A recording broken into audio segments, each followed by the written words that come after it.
So last year I was on a self love, self care journey where I was really trying to eat better, exercise, meditate, do things to contribute to my overall well being.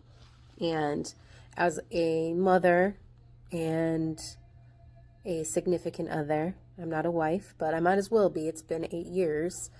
Um, Also, the sole provider for my household. It's really hard to find time for yourself, time to take care of yourself, time to think about yourself because you're too busy, taking care of your family. And I definitely love, being able to provide and all that for my family. But, you got to remember to take care of you too. So anyway, last year I dropped about 15 pounds, which was nice. I probably gained like 5 or 8 of that back, but it's no big deal. It's been winter time. I haven't been active. I have not worked out. I was working out consistently last year, at least 3 to 5 days a week. I would run a lot. And when I wasn't running, I would do like certain exercises at home. And then, like in the fall, my cats got fleas, and I really didn't want to lay on my floor and do exercising. And I stopped kind of going to the gym to run. So I really hadn't been doing the things that I've been doing before, which is why I put like 5 pounds back on. It fluctuates a little bit here and there depending on what I'm really putting in my body. But that's another thing. What you're putting in your body matters. I definitely try to control it still. I've been pretty bad about it, I'd say this month in particular, only because I'm in a really weird place. I find myself not even having enough time for sleep, not spending as much time preparing meals for myself. So I'm eating a little bit more fast food than I've been eating previously. I'm still trying to keep it under control by watching the calories, but I'm nowhere near where I was last year, which is fine because I'm going to get back into it. It's just a matter of finding that balance again. I'm not giving up on that at all because the way that I felt when I was taking care of myself was amazing. I had more energy. I felt more bubbly about life every day. I was just feeling different. My body felt different. My mind felt different. That also goes along with the meditation that I was doing. I would meditate regularly. That is another thing that I have kind of stopped doing, only because I haven't really had the time. Again, life changed a little bit. With COVID, I had a little bit more time to myself to do these things because my daughter was doing virtual learning. She's in kindergarten. They recently went back to school 4 days a week. She was going 2 days a week for the past several months, and then they decided to go back 4 days a week, which is all well and good. However, that's requiring me to get up earlier in the morning. I get up around 6:45 to get my daughter up for school, and I have to bring her to school. School doesn't start till 8:30, but you have to wait in a long ass car drop off line I have to be there at 7:30, between 7:30 and 7:45 if I don't want to be sitting in the street because everybody comes so freaking early. So I have to leave the house around 7:30, 7:40. And then by the time I get her to the door at school, it is 8 o'clock. Go home. I try to either do the dishes. I will either clean.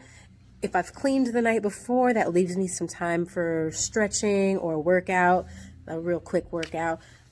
I can sometimes squeeze in breakfast, which is usually a quick bowl of cereal, nothing too crazy, a shower, and then I have to run off to work. I take my lunch break at work to go pick my daughter up and bring her home. And then I come back to work. I work till 6, come home.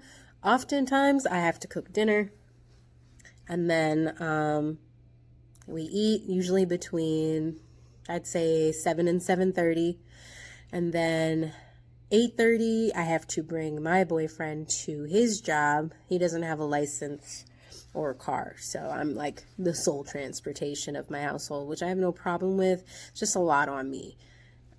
I'm hoping one day he'll get a license, but it's just kind of one of those things. He's a Brooklyn boy. Even though we don't live in New York anymore, it's just, at his age, it's one of those things that's hard to just be like, yeah, I'm going to go do this now, when you've never really been a driver your whole life. So I don't push the issue. I just accept my life as is. But anyway, so I drop him off. He works overnight. It is part-time until he can get a full-time position. So I get home from dropping him off about 9:30, put my daughter to bed. I go in the room and relax for a little bit. I often will take a nap because I'm so tired. And then I have to come and pick him up around midnight. So I'm really only a couple hours where I can just relax. So I don't really get the opportunity to do anything that I like to do, like meditate. Pick him up, and then I come home, go to bed. That's my life every day, which pretty much means I get 5 hours of sleep every day at this point. This isn't where my life was last year. So it's a little disappointing for me to not be able to do all the things that I love. But I'm here to just say, when you get in these kinds of situations, don't get down on yourself. Don't get hard on yourself. I know it's tough right now, but keep speaking things into existence. Keep believing that your situation will change and you will find that balance in life. And I believe that I will. I will get it together. I will get back on track. I'm not stressed out about it. I'm just a little disappointed that I've kind of lost that extra, like, pleasure out of life that I was getting when I really kind of started taking control of my life last year and taking that time for myself. So I think it's going to take me a minute, but I know I will get back where I need to be.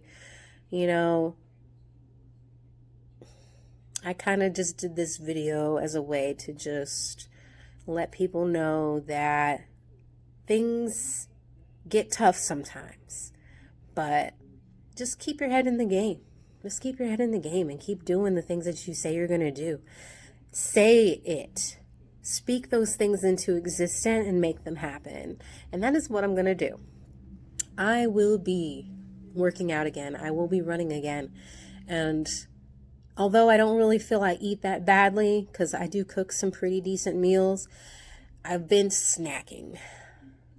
I've been snacking on snack cakes, Swiss cake rolls, Gushers, candy, Mike and Ike's, stuff like that. And I really kind of had that under control last year. It was only kind of like a once in a while treat thing, but I find myself having these things almost every day right now, which isn't very good. So here I am putting my foot down. March 17th, 2021. I'm going to get my shit together. I'm going to get back on track, and I'm going to get back into that solid, happy self-love place that I was in before. And if you don't know what to do, just take 5 minutes, 5 to 10 minutes just for yourself. And I know a lot of people aren't with the whole meditation thing or yoga, but I'm telling you, I don't really do yoga, but I've been trying to do like little yoga things here and there. Meditating makes a difference, especially if you are a mother and you don't have that quiet time for yourself, because I know every mother out there struggles with finding time for themselves. So 5 to 10 minutes, try it, meditate. I know it's hard to shut off. What I did was I downloaded an app. Insight Timer app. And I use Tibetan singing bowls. I put on about 8 to 10 minutes of Tibetan singing bowls and I kind of do like a body scan from the top of my head all the way down through my neck, my shoulders, down my arms to my fingertips, down my neck, my chest, all the way down through my chakras, all the way down my legs to my feet to my toes. You know, I do that in my mind. It helps me shut my mind off, just focusing on my body, and it helps clear my mind. That's just a tip because I know it worked for me. Insight Timer. It's an app. It's got several other things you can do on there. Just me personally, I don't really do the guided apps. I just can't, or the guided meditations. There's something about listening to people telling me what to do that just doesn't make me shut my brain off. I feel like I'm thinking too hard on those. So that's why I choose to use the Tibetan singing bowls. So I definitely recommend that. Even if you can find another app, Insight Timer is just the one that I like to use. It's just got some really great Tibetan singing bowls. There's another app I use. I don't know the name of it, but try it. Just try meditating. It seems kind of weird when you think about it, if it's something that you've never really done before, but once you start doing it, you know, you'll be amazed at the way you feel after you start doing it regularly. It keeps you calm. It keeps you collected. When you are in a situation where you're feeling stressed out, it's almost as though meditating, it just balances your mind. It just keeps you in a certain place. You're here instead of going like this. My emotions, because I'm an emotional person. I'm a Taurus, so I'm very emotional, and meditating has helped me a lot. So I know that's where I'm going to start. I got to get meditating again, and then I think that'll get me started on my path back on my self-love journey, and you know, we'll see what happens. But I definitely will take some tips too. If anybody watches this video and you have some tips on finding time for yourself or things that you do to take care of yourself, I'm down to hear about it, because I'm willing to try everything. I don't even read books, right? I'm buying books on meditation, chakra healing, self-love, all of that. All of that stuff matters, and you don't really think about it. The things that we as humans can do, we are basically gods. There are things that we can do that people just don't tap into. You need to tap into those energies. We are energy. We give off energy. We can absorb energy from other people. That's going to be a whole other discussion, but just read into some of this stuff, because I'm telling you, there's things that I've experienced that I had never experienced before just by opening up and meditating. Meditating has really done a lot for me, and I've really learned a lot about myself in this past year, and I'm looking forward to continuing this growth. And you know, I'm hoping maybe it'll motivate some of you to do the same. But again, hook a sister up with some tips, because I love learning from anything when it comes to this self-love, meditation, chakra healing, crystals, stones, Reiki. Please give me all the information. And hey, maybe I'll do some more videos in the future. The more that I'm learning, the more that I want to share with other people. So this is just the beginning. But don't worry, I'll still share fun videos of my daughter.